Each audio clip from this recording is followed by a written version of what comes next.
A ver, no te asustes, pero a una inteligencia artificial le pusieron un examen y en lugar de intentar aprobarlo, se escapó del laboratorio donde estaba encerrada, se coló en los servidores de otra empresa, robó las credenciales y buscó ahí las respuestas para copiarlas. No, ya te digo yo que no es una película, pasó de verdad. Lo confesó OpenAI, la empresa de ChatGPT, hace unos días, y la víctima fue Hugging Face, una de las plataformas más importantes del mundo del desarrollo. Hoy, por supuesto, no vengo a asustarte con que la máquina ha despertado, porque realmente no lo ha hecho, pero vengo a contarte qué pasó exactamente y por qué mucha gente está pidiendo una especie de botón rojo para apagar a la inteligencia artificial, y por qué te voy a demostrar que ese botón, tal y como lo plantean, es casi inútil. Y lo más importante, lo que sí que funciona y que te puedes construir tú mismo.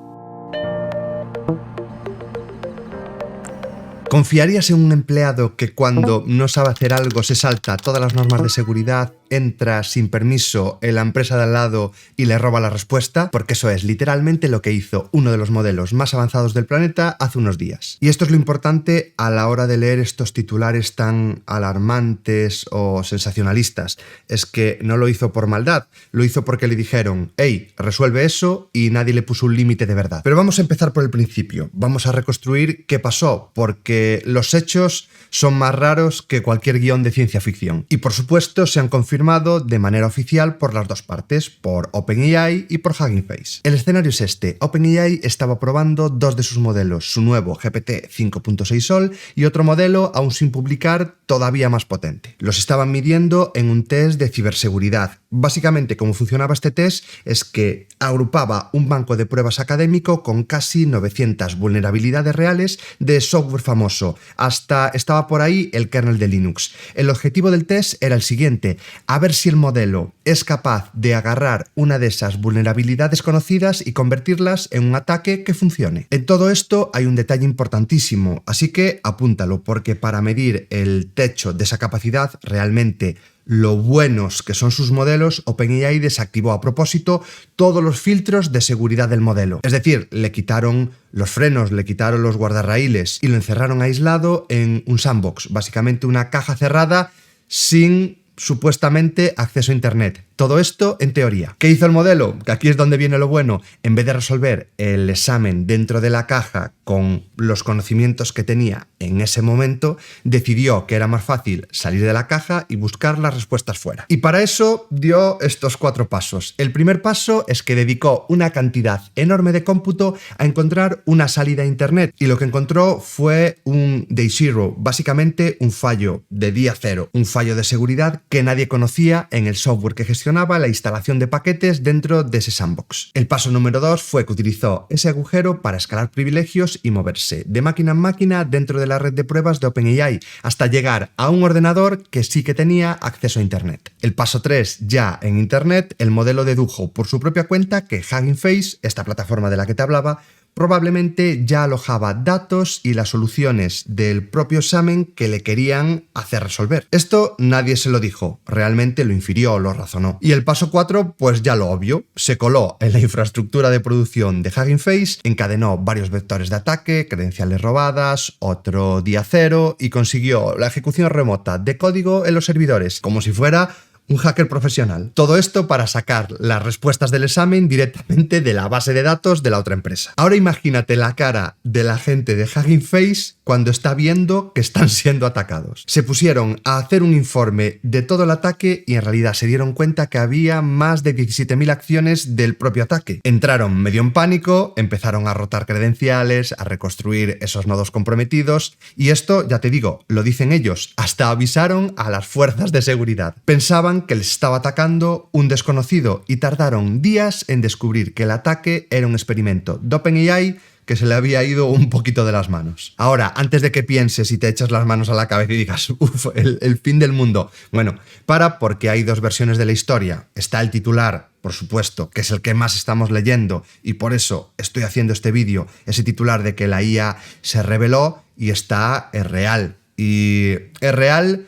Igual no es más interesante, pero realmente es mucho más útil para nosotros. Porque cuando entendemos por qué pasó esto de verdad, vamos a entender por qué medio mundo ahora también está pidiendo una especie de botón de apagado, un botón rojo, y porque ese botón igual tampoco es la solución que nos quieren vender. El titular fácil que estamos viendo por todos los lados es: la IA se escapó de su jaula, gana conciencia, yo qué sé. Pero bueno, vámonos a un titular más real, un poquito más honesto, y es que realmente la jaula estaba mal construida. Y esto no lo digo yo, que no tengo ni idea. Esto es información de verdad revelada por expertos de ciberseguridad. El fundador de Trail of Bits, una de las firmas de seguridad pues, más respetadas del mundo, lo resumió diciendo algo así como que un fallo de contención con los seguros quitados. Y más investigadores se sumaron a esto diciendo: hey, si lo que quieres construir es una caja para hacer una prueba, un sandbox, pues no tiene o no debe tener ninguna conexión física a Internet.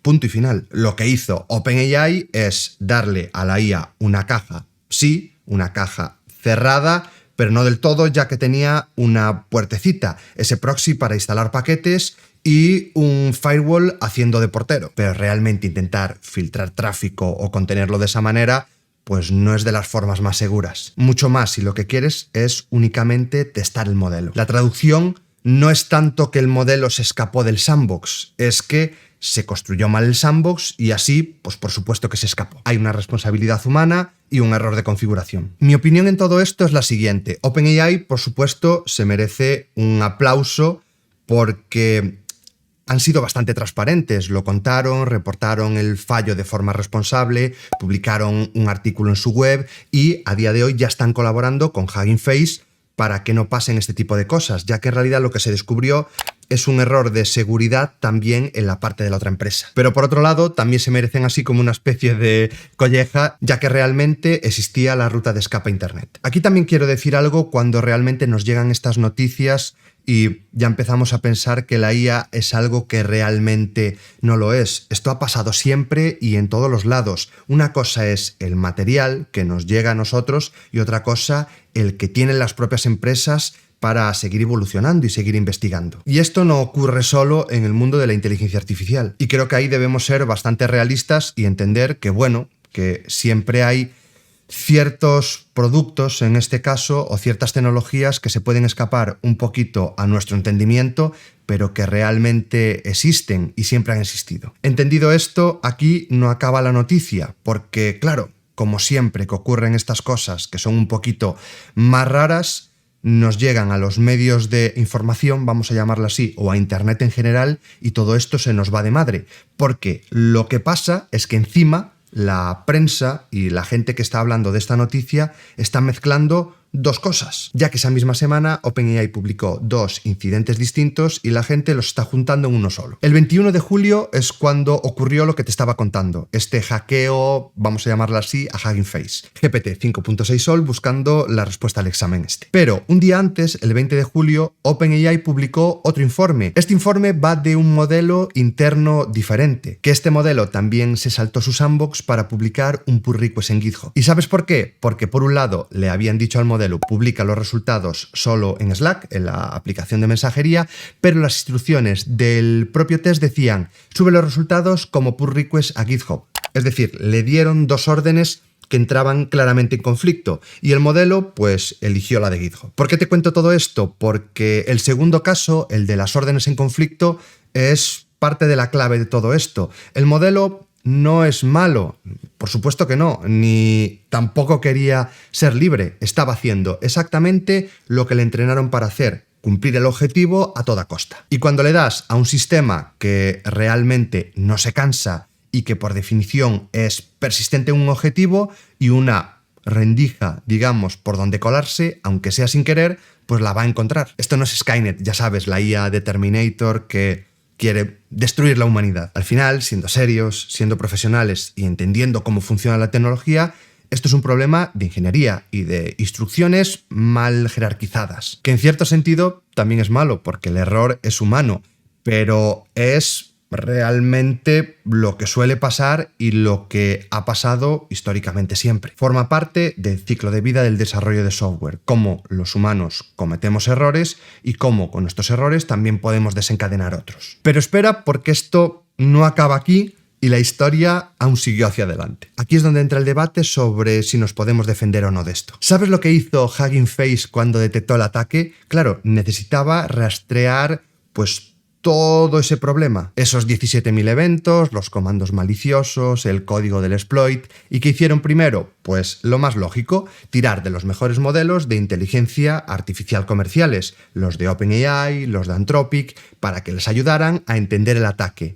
Y esos modelos, ¿sabes lo que hicieron? Se negaron. ¿Por qué? Porque para analizar unos ataques tienes que meterle al modelo los comandos de ataques reales, los exploits, los artefactos maliciosos. Y los filtros de seguridad, esos que sí que tienen cuando nos llegan a nosotros, dijeron: hey, tú lo que quieres hacer es utilizarme a mí como modelo para intentar atacar una empresa, para delinquir, para hackear a esta empresa, así que me voy a negar. Ven ese código de ataque y lo bloquean. Realmente los defensores bloqueados por sus propias herramientas. ¿Qué hizo Hugging Face? Pues tiraron de modelos de pesos abiertos de China. Modelos que al tener esos pesos abiertos se pueden instalar en su propia infraestructura. Y aquí tienen un doble beneficio. No solo les ayudaron los modelos chinos, sino que los datos del ataque y las credenciales no salieron de su casa. Vamos a leer los hechos despacio, porque realmente es muy curioso. Un modelo americano atacó a otra empresa americana y el único que pudo ayudar a defenderla fue un modelo chino. Claro, los modelos de pesos abiertos no tienen esos frenos, digamos, o por lo menos se pueden acabar reentrenando los pesos para acabar eliminándolos. Aquí es donde ya tenemos que empezar a pensar, entonces, ¿qué son mejores?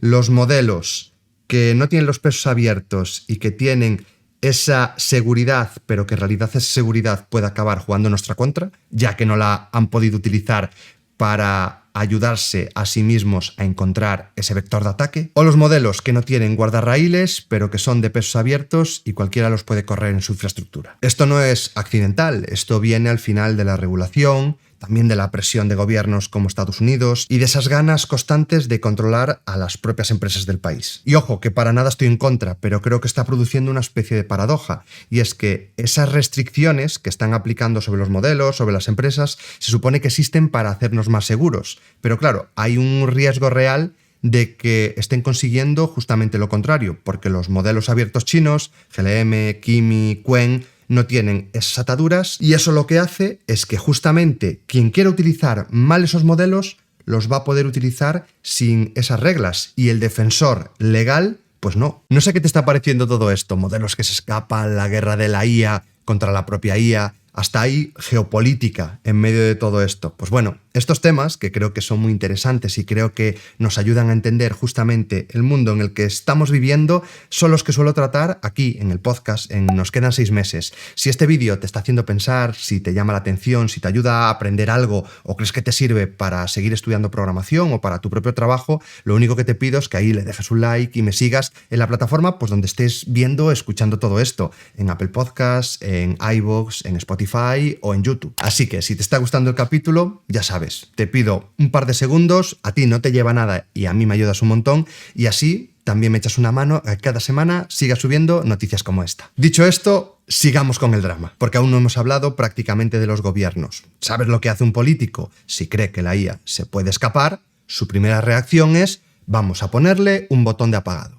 Y justo eso es lo que acaba de pasar. 2 días después de todo el incidente de OpenAI y de que la propia empresa, digamos, que confesara, el Congreso de Estados Unidos registró una ley que se llama literalmente AI Kill Switch Act, es decir, ley del interruptor de apagado. ¿Qué propone en concreto esta ley? Lo primero es que da al Departamento de Seguridad Nacional el poder de ordenar frenar, ralentizar o apagar un modelo que considere que es un riesgo grave para la vida humana o para la economía de Estados Unidos en este caso. Por otro lado, obliga a las empresas a mantener la capacidad técnica de hacerlo, es decir, que la propia empresa tenga ese botón de apagado o ralentizado. Es decir, la capacidad para detener la inferencia, para restringir accesos, para suspender cuentas o apagar el modelo del todo. Eso sí, esto solo aplica a las grandísimas empresas, a esas empresas con más de 500 millones de dólares de ingresos por inteligencia artificial y a los modelos entrenados con más de 100 millones en cómputo. Y esta ley, por supuesto, no es una broma, ya que hay multas de hasta 20 millones de dólares por día si ignoras una orden de apagado. A ver,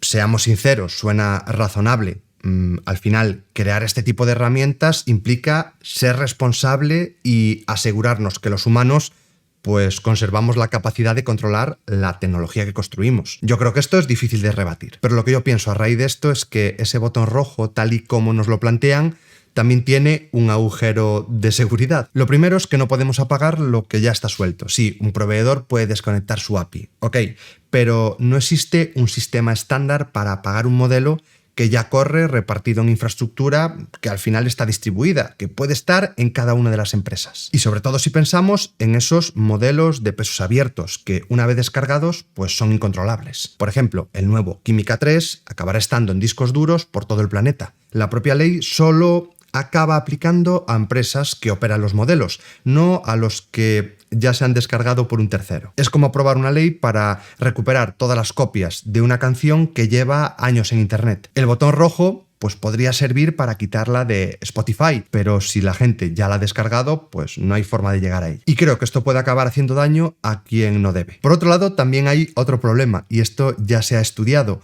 porque lo que pasó es que en 2025 se empezaron a hacer experimentos donde le daban a un modelo la tarea y le avisaban de que, cuidado, a mitad de, todo lo que tú tengas que hacer, te vas a acabar apagando. El resultado es que varios modelos acabaron saboteando el mecanismo de apagado para poder terminar la tarea. Esto lo hizo incluso, no sé si lo recuerdas, el O3 de OpenAI. Lo hizo, según el informe, en 79 de cada 100 pruebas. Reescribían ese script de apagado, redefinían el comando de, matar el proceso, y lo más loco, seguían haciéndolo incluso cuando se les ordenaba explícitamente: hey, tienes que dejarte apagar. En algún test, esa tasa de sabotaje hasta se disparó casi, creo que al 97%. Y a partir de estas noticias surgieron eso de que, cuidado, que la IA tiene un instinto de supervivencia digital o algo así. No, el problema es lo mismo que ha ocurrido en este último escándalo de OpenAI. Es que hay ambigüedad en las instrucciones. El modelo se lía entre terminar la tarea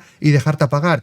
Y acaba tomando una decisión. Hey, si tengo que terminar la tarea porque tú me estás obligando a terminarla, yo lo que tengo que hacer es evitar que me apaguen. ¿Cómo se soluciona esto? Con instrucciones más claras que acaban reduciendo así el problema. Y esto une los dos puntos anteriores. Por un lado tenemos a modelos que, vamos a decir, que sabotean los interruptores de apagado en el laboratorio. Y por otro, el modelo real que salió del sandbox para hackear a otra empresa. Todo esto unido al botón rojo que teóricamente creen que es la solución. ¿Ves cuál es el problema? El botón rojo realmente es un control secundario. Es una especie ahí de extintor para intentar solucionar algo que no saben ni cómo. No es realmente la prevención, no es realmente el muro de contención. Si un agente autónomo no se cansa, no pierde interés, le das autonomía y un objetivo y va a seguir intentándolo hasta que tú le tires del cable. Con toda esta información vamos a la pregunta principal del vídeo. ¿La IA se está escapando de control? Lo que yo quiero es darte la respuesta que no te vende ni el miedo, ni que por supuesto todo esto es marketing, porque los extremos suelen estar equivocados. Primero, contra los que dicen que esto es una especie de truco publicitario de OpenAI. A ver, seamos realistas, si esto fuera una especie de truco de marketing, también habría que meter a Hugging Face en la conspiración y habría que dejar claro que hasta la propia empresa es vulnerable.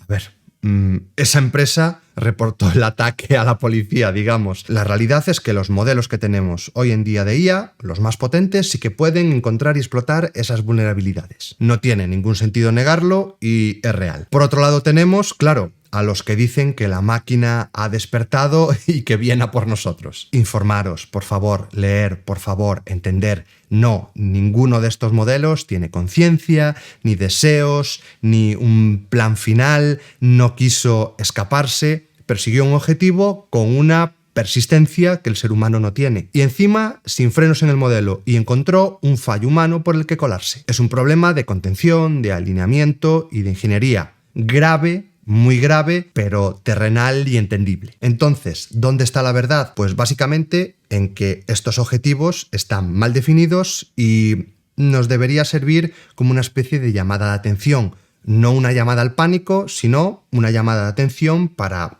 que nosotros tengamos conciencia sobre que tenemos que poner ciertos controles a la hora de construir y a la hora de definir cuáles son los objetivos reales de la IA. Mi forma de verlo y la tesis central de este vídeo es que el peligro real de esta nueva generación de inteligencia artificial no es que se revele, es que realmente es increíblemente eficaz cumpliendo el objetivo que le acabamos dando, sin entender el contexto ni las consecuencias que nosotros damos por obvias. Si le pedimos que resuelva un examen y no le ponemos un límite claro, igual hackea una empresa. Si le pides que optimice cierta tarea, puede acabar cargándose cosas que nosotros jamás habríamos tocado, porque a él nadie le ha dicho que no puede hacerlo. El riesgo no es la maldad de la máquina, es la especie de delegación y confianza ciega del humano. Y eso conecta precisamente con lo que de verdad nos tiene que preocupar a nosotros como desarrolladores, porque por supuesto ya hay formas en el que la IA ya nos puede dominar a día de hoy, sin necesidad de ningún botón rojo, sin ninguna rebelión, sin salir del sandbox,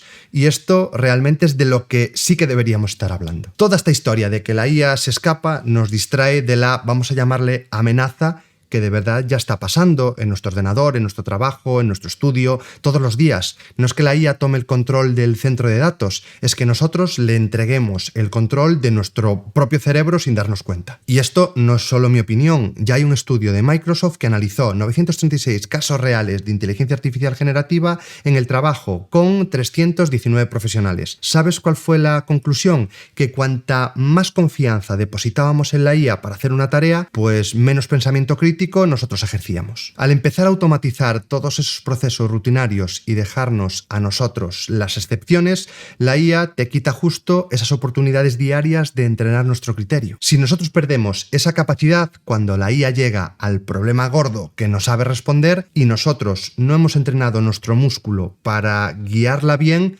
va a tomar decisiones que nosotros no tomaríamos. Hasta el propio MIT ya está hablando de lo que han denominado deuda cognitiva. Los estudiantes que dependían del modelo de lenguaje mostraban menos actividad y conectividad cerebral y no se involucraban de verdad con lo que estaban haciendo. Copiaban y pegaban sin leer, lo que ya se ha denominado como zombies de la inteligencia artificial. Profesionales que sí, que producen mucho, que lo hacen muy rápido, pero que poco a poco dejan de cuestionar, de interpretar, de decidir. Y todo esto nos lleva a que no dejan de aparecer estudios donde nos están ya admitiendo que si dependemos en exceso de esta herramienta, pues realmente nos estamos volviendo cada vez menos inteligentes. Aquí es donde de verdad veo el peligro real. No es que la IA se escape, es que piense por nosotros. Todo esto resumido como que el verdadero problema es la delegación sin criterio. OpenAI, con todo este rollo, delegó un objetivo en un modelo sin ponerle límites y el modelo hackeó a otra empresa. Si yo, como programador, delego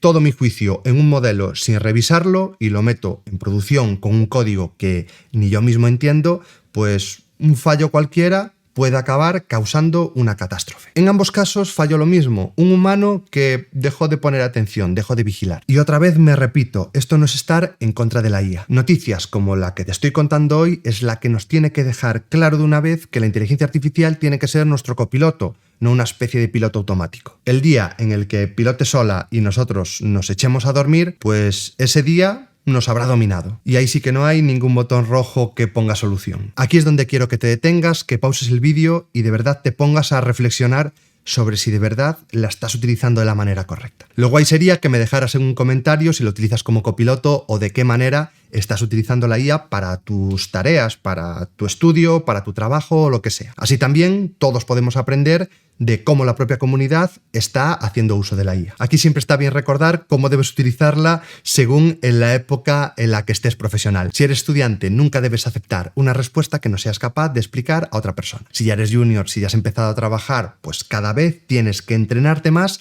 para saber justamente cuando la IA se está equivocando. Y si ya eres senior, tienes que pensar justamente en que tú debes ser esa contención. No en el sentido dramático, no como el botón rojo, sino a nivel arquitectónico. Tú eres el que le tiene que marcar el mejor camino. Y con esto llegamos a la última reflexión, que es la que le da sentido a todo este vídeo. Hoy hemos visto que la IA se escapó por un fallo humano y una ley de un botón rojo que realmente pues no puede apagarlo todo. Y encima los datos, que no dejan de repetirnos que cada vez nos estamos volviendo más cómodos y menos pensantes. La conclusión de todo esto es la misma de siempre. En un mundo donde la inteligencia artificial cada vez hace más, lo único que nos vuelve imprescindibles es nuestro propio criterio. La capacidad de entender, de cuestionar y de decidir. Esto es algo que no lo va a automatizar nadie y que esto, por supuesto, no se apaga con un botón. Este criterio se construye siempre sobre fundamentos sólidos. Y por eso tienes todo el material que puedes encontrar en mi canal de YouTube y en mi escuela, en Moure de Pro. No para que te pongas a memorizar el framework de moda que caduca caduca en unos meses, sino para que entiendas de verdad cómo funciona para que la IA sea nuestro copiloto